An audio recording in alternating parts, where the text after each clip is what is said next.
Tanggapin ang biyayang handog ni Jesus. Ako po si Father Fiel Pareha at ito po ang ating segment, ang Daily Devotion, na kung saan tayo po ay magdarasal, magbabasa at magninilay kasama ng salita ng Diyos sa buong taon.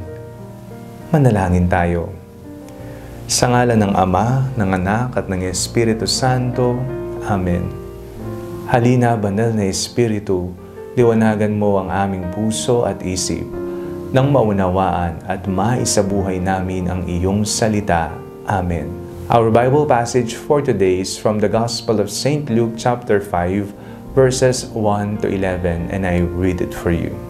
Once while Jesus was standing beside the lake of Gennesaret, and the crowd was pressing in on him to hear the word of God, he saw two boats there at the shore of the lake. The fishermen had gone out of them and were washing their nets. He got into one of the boats, the one belonging to Simon, and asked him to put out a little way from the shore.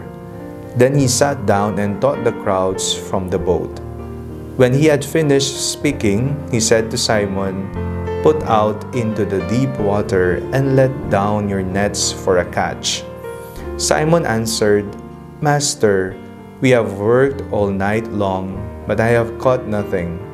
Yet if you say so, I will let down the nets." When they had done this, they caught so many fish that their nets were beginning to break. So they signaled to their partners in the other boat to come and help them. And they came and filled both boats, so that they began to sink. But when Simon Peter saw it, he fell down at Jesus' feet, saying, "Go away from me, Lord, for I am a sinful man." For he and all who were with him were amazed at the catch of fish that they had taken. And so also were James and John, sons of Zebedee, who were partners with Simon.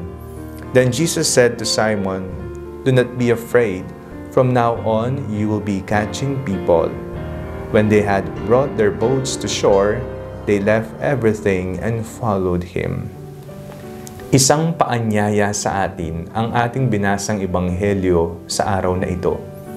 Sundan ang Panginoong Hesukristo. Ito po ang nangyari kung babasahin po natin muli ang kahuli-huliyang tagpo sa binasa nating ebanghelyo sa araw na ito. Ang sabi, iniwan nila ang kanilang mga lambat at sinundan ang ating Panginoong Hesukristo. Walang mahuli ang mga mangingisda. Kaya naman ang ating Panginoong Hesukristo ay nagbigay ng paalala kung ano ang kanilang gagawin. At napakarami po ng kanilang nahuli sapagkat naroon si Jesus, sapagkat ang Panginoon ang gumabay sa kanila.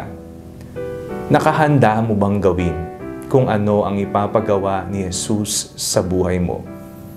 Sa mga panahon na wala kang mahuli sa buhay, walang mga nakikitang oportunidad o kapos na kapos ka sa buhay, nariyan si Jesus na nagbibigay sa iyo ng paalala kung ano ang dapat mong gawin. Tanggapin ang biyaya na kanyang handog. Ito ay isa sa mga regalo sa tuwing ating sinusundan ang Panginoon. Ano ba yung mga lambat ng buhay mo na kailangan mong iwan upang ang iyong relasyon sa Kanya at ang pagsunod mo sa Kanya ay mapalalim at mapayabong ng husto? Ito ba ay lambat ng kasalanan? Lambat ng pagkamuhi, galit, pighati? Ito ba ay lambat na kung saan ikaw ay dumaranas ng matinding pagkalayo sa Kanya? Anong lambat ito na kailangan mong taligdan upang masundan mo ng husto ang ating Panginoong Hesukristo? Manalangin tayo.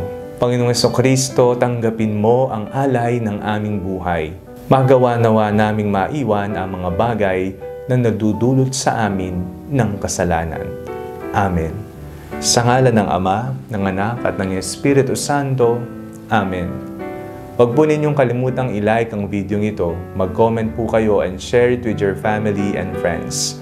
Ang Panalangin Bago Matulog ay may sariling Facebook page na po.